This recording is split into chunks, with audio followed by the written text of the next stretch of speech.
નમસ્કાર. પ્રધાનમંત્રી મોદીની મોટી જાહેરાત 3 મે સુધી લોકડાઉન લંબાવાયું છે. લોકડાઉન દરમિયાન નિયમો વધુ કડક બનાવાશે. તો આગળ આપને વાત કરીએ ગીર સોમનાથની, તો માછીમારો અંગેના સમાચાર છે. વતન મોકલવા તેમને મંજૂરી આપવામાં આવી છે. 3000 જેટલા માછીમારો ફસાયા છે.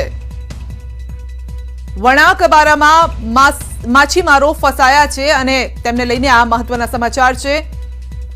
તો તેમને વતન મોકલવા માટે મંજૂરીની વાત સામે આવી રહી છે. દીવ કલેક્ટરની મુલાકાત પણ લેવામાં આવી છે અને ફસાયેલા માછીમારોને લઈ તેમને વતન મોકલવા માટે મંજૂરીની વાત કરવામાં આવી છે. તો જે પણ માછીમારો ફસાયા છે તેમને લઈને આ મહત્વના સમાચાર આવી રહ્યા છે. તેમને વતન પાછા જવા માટે મંજૂરી માંગવામાં આવી છે. 3000 નો આંકડો સામે આવી રહ્યો છે. વધુ માહિતી મેળવીશું ન્યૂઝ 18 ગુજરાતીના સંવાદદાતા દિનેશ સોલંકી પાસેથી. જી દિનેશ, માછીમારોને લઈને શું સમાચાર છે? જી ચોક્કસથી સંધ્યા, જો વાત કરવામાં આવે તો ગઈકાલે માછીમારો છે તેઓની ક્યાંક ને ક્યાંક જે ધીરજ એક પ્રકારે ખૂટી હતી ને છેલ્લા 20 દિવસથી તે જે માછીમારો છે તે દીવના વણાકબરા ખાતે ફસાયેલા હતા અને તેમને લઈને માછીમારો છે તેઓ પોલીસ સાથે થોડી રકઝક પણ થઈ હતી અને ત્યારબાદ જે કહી શકાય કે આજે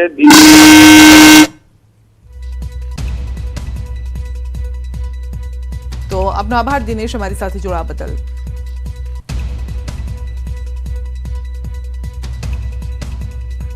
તો દીવ કલેક્ટર સલોની રાયે મુલાકાત લીધી છે જે માછીમારો ફસાયેલા છે તેમની, અને તેમને વતન મોકલવા માટે પણ કવાયત હાથ ધરવામાં આવી છે.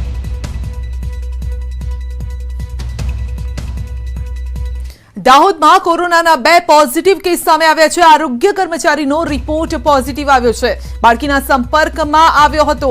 પોઝિટિવ કર્મચારીના સંપર્કમાં આવેલ 6 ના સેમ્પલ પણ લેવાયા છે અને લીંબડીના 7 ઘર ક્વોરન્ટીન કરવામાં આવ્યા છે. તો સંપર્કમાં આવેલ 6 ના સેમ્પલ પણ લેવામાં આવ્યા છે. 7 ઘર પણ ક્વોરન્ટીન કરાયા છે. વધુ માહિતી મેળવીશું ન્યૂઝ 18 ગુજરાતીના સંવાદદાતા સાબિર ભાભોર પાસેથી. જી સાબિર, વધુ કેસ પોઝિટિવ આવી રહ્યા છે દાહોદમાં. બિલકુલ સંધ્યા, જે પ્રમાણે જે 8 તારીખે જે 9 વર્ષની બાળકીનો કોરોના પોઝિટિવ આવ્યો હતો તેની જે સારવાર દરમિયાન એક જે આરોગ્ય કર્મચારી તેના સંપર્કમાં આવ્યો હતો તેના પણ સેમ્પલ લેવામાં આવ્યા હતા. તેમાંથી એક આરોગ્ય કર્મચારીને જે કોરોના પોઝિટિવ આવતા આજે તંત્ર વધુ એલર્ટ બન્યું છે અને જે આરોગ્ય કર્મીનો જે રહેણાંક વિસ્તાર છે તે વિસ્તારને સીલ મારી દેવામાં આવ્યો છે અને વધુ 6 લોકોના સેમ્પલ લેવામાં આવ્યા છે. હાલ જો વાત કરીએ તો તે વિસ્તારના 7 ઘર 36 લોકોને હોમ ક્વોરન્ટાઇન કરવામાં આવ્યા છે અને હજુ વધુ જે ટ્રેસિંગ કરી અને તેના સંપર્કમાં કોણ કોણ આવ્યા હતા તે તમામ લોકોના સેમ્પલ લેવાની તજવીજ હાથ ધરાઈ છે. જી સંધ્યા. જી, આપનો આભાર અમારી સાથે જોડાવા બદલ.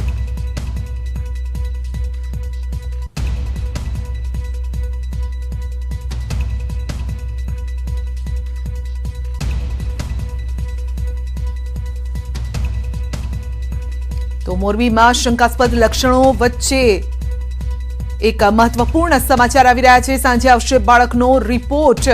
શંકાસ્પદ લક્ષણો વચ્ચે બાળકનું મોત થયું છે.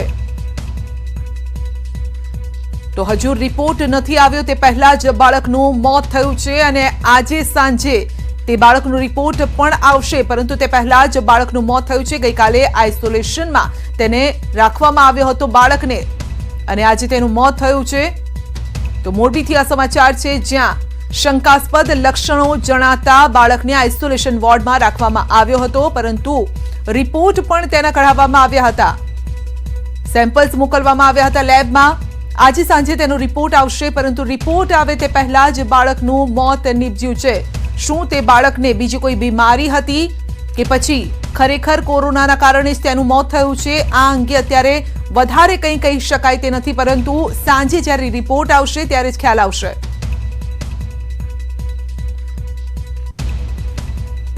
તો ભારતમાં 3 મે સુધી લોકડાઉન અને પીએમ મોદીના નિર્ણયને WHOએ વધાવ્યો છે, વખાણ પણ કર્યા છે. તો લોકડાઉનને લઈ અને કોરોનાને અટકાવવા, કોરોનાની જે ચેઇન છે તેને તોડવાના જે પ્રયત્નો ભારત કરી રહ્યું છે તેને WHOએ પણ વખાણ્યું છે. વર્લ્ડ હેલ્થ ઓર્ગેનાઇઝેશને ભારતના આ પ્રયાસને, નરેન્દ્ર મોદીના નિર્ણયને વખાણ્યો છે. તો 3 મે સુધી લોકડાઉનને લંબાવવામાં આવ્યું છે અને આ દરમિયાન કોરોનાની જે ચેઇન છે તેને તોડવામાં આવશે તેવા પ્રયાસો કરવામાં આવશે, જેને WHO પણ વધાવી રહ્યું છે, વખાણ કરવામાં આવ્યા છે. કારણ કે વિશ્વના અન્ય દેશોની સ્થિતિ હાલ બહુ જ ગંભીર છે. વિકસિત દેશો છે તેવા દેશોની કમર તૂટી ગઈ છે અને તેની તુલનામાં ભારત અત્યારે સક્ષમ દેખાઈ રહ્યું છે. તો પ્રધાનમંત્રી મોદીની મોટી જાહેરાત, 3 મે સુધી લોકડાઉન લંબાવાયું છે. લોકડાઉન દરમિયાન નિયમો વધુ કડક બનાવાશે. લોકડાઉનનું પાલન કરવા માટે પીએમએ પણ અપીલ કરી છે. 20 એપ્રિલ સુધી દરેક વિસ્તારનું નિરીક્ષણ કરવામાં આવશે અને ત્યારબાદ આંશિક છૂટછાટ આપવી કે નહીં, શરતો સાથે કયા પ્રકારની છૂટછાટ આપી શકાય તે અંગે પણ નિર્ણય લેવામાં આવશે.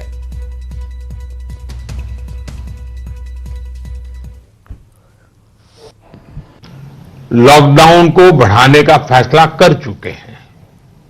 साथियों, सारे सुझावों को ध्यान में रखते हुए ये तय किया गया है कि भारत में लॉकडाउन को अब 3 मई तक और बढ़ाना पड़ेगा.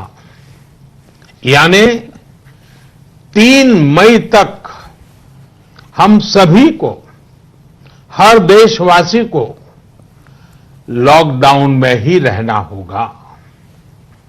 इस दौरान हमें अनुशासन का उसी तरह पालन करना है जैसे हम करते आ रहे हैं.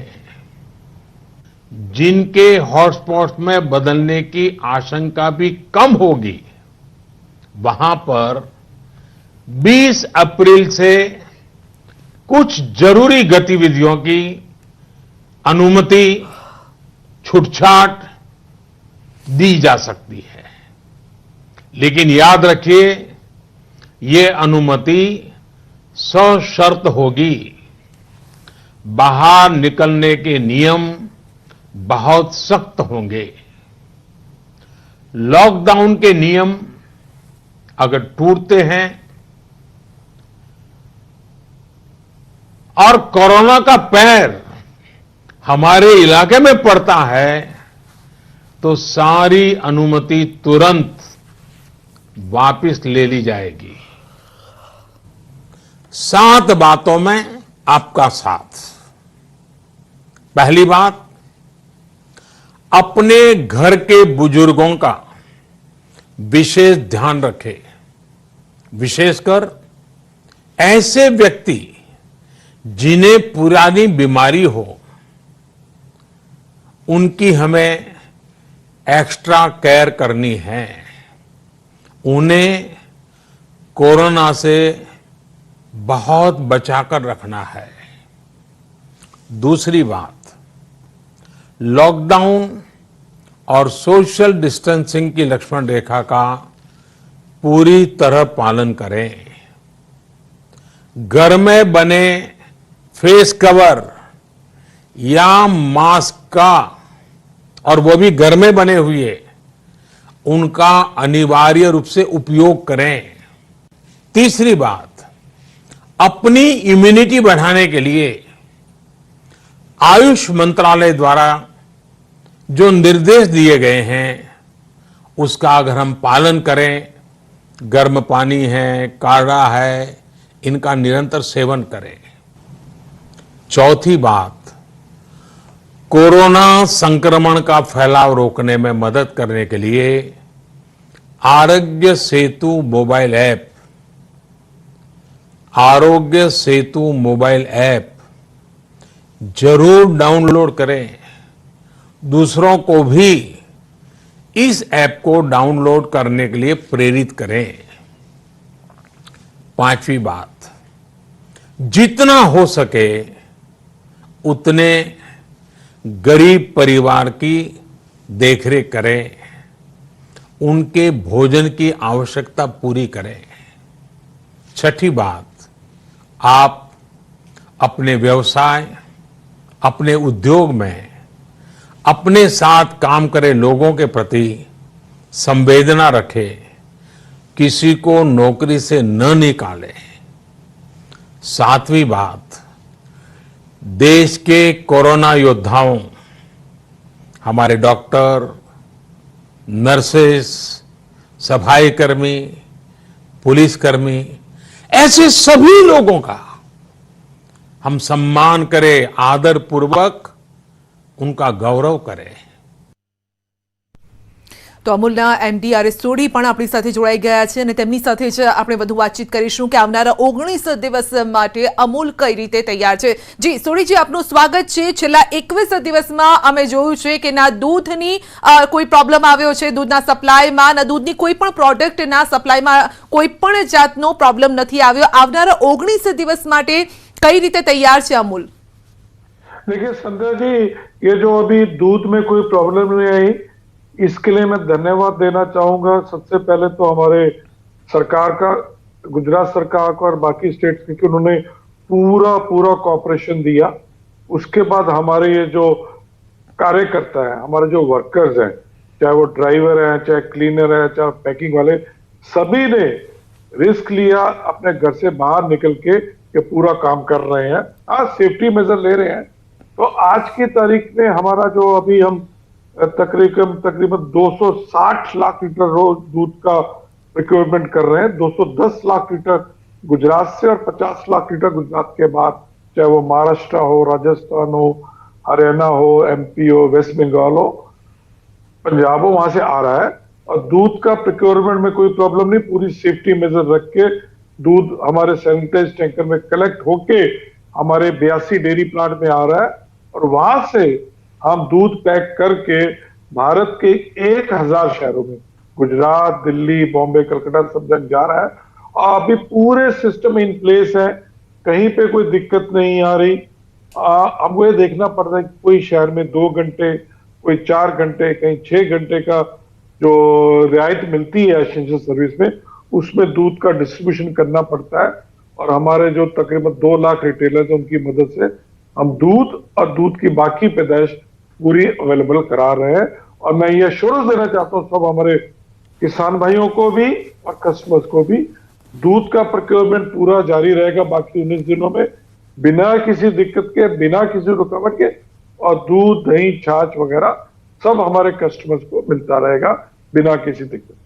જી, પશુપાલકો તરફથી આપને કયા પ્રકારનો સપોર્ટ મળી રહ્યો છે? કારણ કે અત્યારે પ્રોડક્શન એક તરફ જરૂરી હોય છે અને ડિસ્ટ્રીબ્યુશન પણ એ જ રીતે જરૂર હોય છે, કારણ કે ડિમાન્ડ અત્યારે વધી ગઈ છે। લોકો ઘરમાં ઘણી વખતે સ્ટોક પણ કરીને રાખતા હોય છે, લોકોને એમ થતું હોય છે કાલે મને મળશે કે નહીં મળે, એવી ચિંતા ક્યાંક સતાવી રહી હોય છે। એટલે બંને તરફથી આપને સપોર્ટ કઈ રીતે મળી રહ્યો છે, પશુપાલકો અને ગ્રાહકો તરફથી?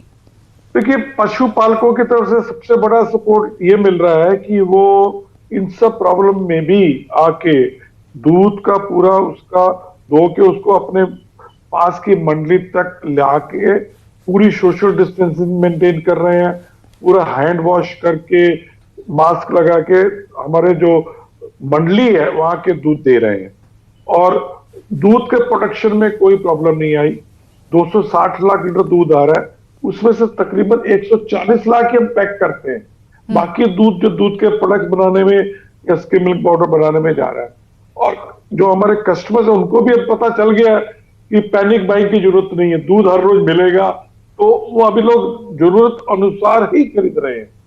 दूध की डिमांड घर पे जो प्रयोग होता है उसमें बढ़ गई है, पर ये जो होटल, रेस्टोरेंट, चाय की केतली बंद है तो वहां 10-12% कम भी हो गया। तो दूध की ऐसी कोई कमी नहीं है।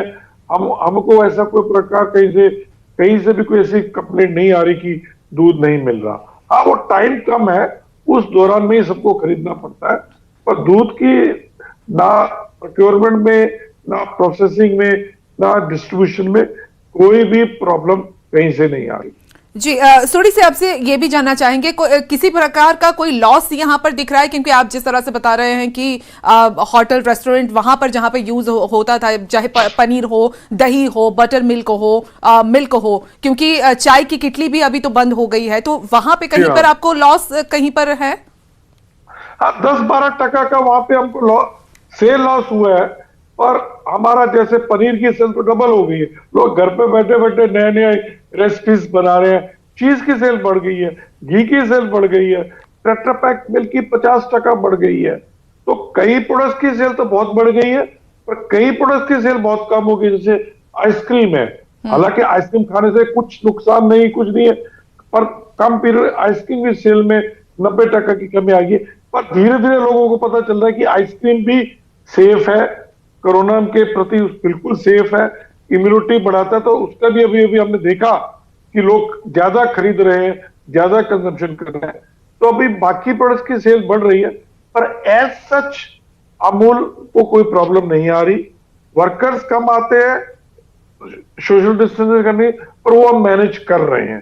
पर एज सच कोई ज्यादा प्रॉब्लम हमारे को आने वाले टाइम में लगती। और खेडूत को भी पेमेंट मिल रही है। जी। पशुपालकों को हर हफ्ते 10 दिन बैंकिंग की सुविधा है। सबके खाते में जितना भी वो दूध दे रहे हैं हफ्ते और 10 दिन का, उनके खाते में जमा हो रहा है और वो अपने जरूरत अनुसार अपना पैसा विड्रॉ करके खर्चा कर रहे हैं। जी, क्योंकि अमूल तो बहुत बड़ा ब्रांड है, बहुत सारे लोग इससे जुड़े हुए, एक पूरा एक चेन है, यानी पशुपालन उद्योग से जुड़े हुए लोग हैं, ड्राइवर हो आपके, वहां पर जो फैक्ट्री में काम करते हैं वो लोग हो। किस तरह से आप सावधानी बरतते हैं? लोगों को क्या कुछ नॉर्म्स यानी सिखाए भी होंगे, लोगों को कुछ सुविधाएं भी दी जाती होगी, किस तरह से काम हो रहा है ये?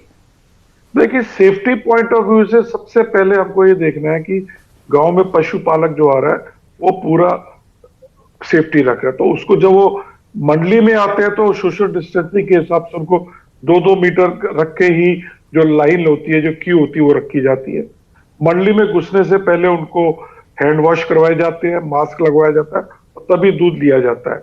फिर जो हमारे टैंकर दूध लेने आते हैं वो डेयरी से चलते वक्त उनका पूरा बाहर से सैनिटाइज किया जाता है, कैबिन सैनिटाइज किया जाता है और हर कैबिन के अंदर सैनिटाइजर मास्क रखे हुए हैं, ताकि जब वो ड्राइवर और क्लीनर दूध कलेक्शन करने के लिए मंडली पे जाए तो जो क्लीनर बाहर निकलेगा कैबिन से, वो हाथ सैनिटाइज करके निकलते हैं और काम लोडिंग के बाद दोबारा से वो सैनिटाइज करते हैं।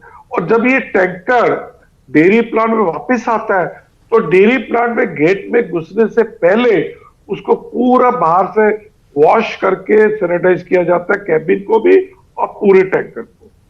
ऐसे जितने डेयरी में काम करने वाले वर्कर्स हैं उनको पहले टेम्परेचर मेजर किया जाता है। फिर हर डेयरी में हमने खुद टनल लगा दिया सैनिटाइज। एक टनल में से हर वर्कर्स निकलते हैं, उनको चारों तरफ से उनको हाइड्रोपेरोक्साइड या दूसरे सैनिटाइजर से सैनिटाइज किया जाता है और फिर डेयरी में हैंड वॉश करके मास्क लगाया जाता है, ताकि कहीं पे भी कोई चांस ना हो किसी भी वायरस का या किसी भी कंटेमिनेशन का।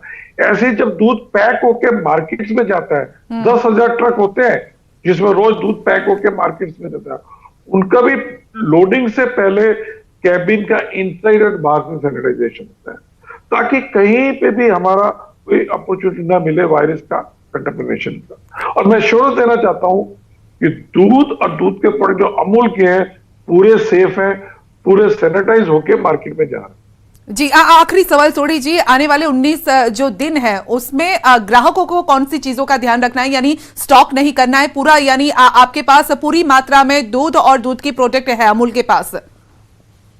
देखिए, शुरू में जब लॉकडाउन 25 तारीख को डिक्लेयर हुआ था तो 3-4 दिन लोगों ने पैनिक बाइंग की। अभी मैं देख रहा हूं कि लोग पैनिक बाइंग नहीं करके हर आदमी अब हर रोज नहीं जा रहा तो 2 दिन 3 दिन का दूध, दही, छाछ, पनीर ले रहा है और वो अवेलेबल है, कोई शॉर्टेज नहीं है, कोई भाव भी नहीं बढ़ रहे।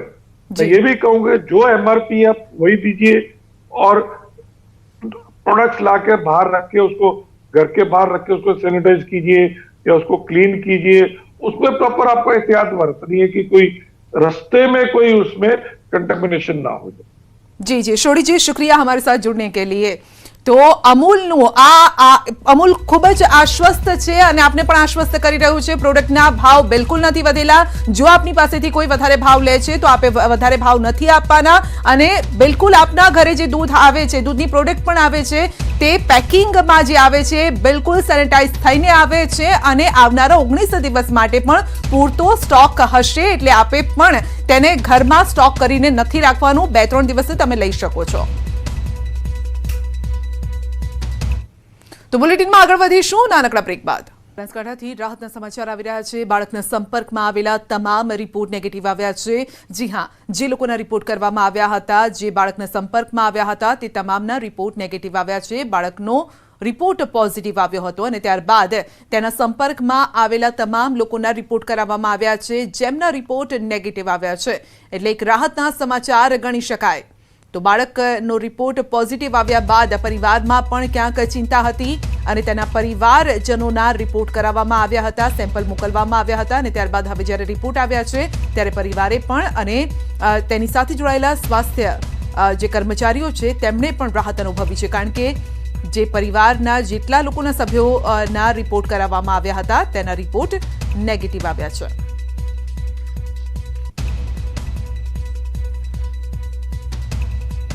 આ તરફ અરવલ્લી જિલ્લા માટે પણ રાહતના સમાચાર. 36માંથી 34 સેમ્પલના કોરોના રિપોર્ટ નેગેટિવ આવ્યા છે.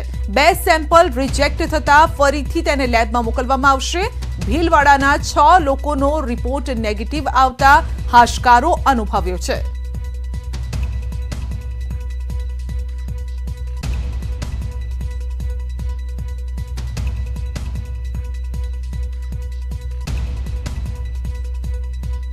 તો 36માંથી 34 સેમ્પલના કોરોના રિપોર્ટ નેગેટિવ આવ્યા છે. 2 રિપોર્ટમાં ક્યાંક શંકા ઉદ્ભવી છે, જેના કારણે તેને લેબમાં મોકલવામાં આવ્યા છે. ફરીથી તેના રિપોર્ટ કરવામાં આવશે. તો 2 સેમ્પલ રિજેક્ટ થતા ફરી લેબમાં મોકલાયા છે. ભીલવાડાના 6 લોકોનો રિપોર્ટ નેગેટિવ આવતા હાશકારો અનુભવ્યો છે.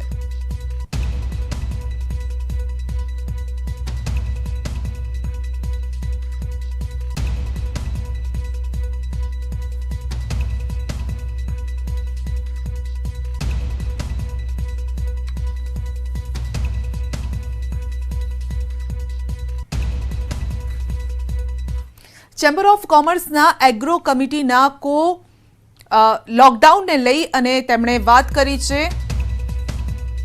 અને કહ્યું છે કે આગામી દિવસમાં લોકોને કોઈ મુશ્કેલી નહીં પડે. જીવન જરૂરિયાતની ચીજવસ્તુઓ સમયસર મળતી રહેશે.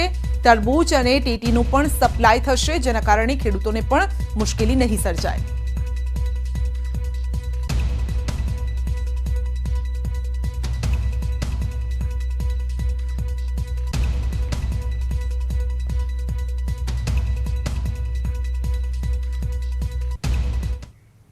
બુલેટિનમાં અત્યારે બસ આટલું જ. રજા આપશો. નમસ્કાર.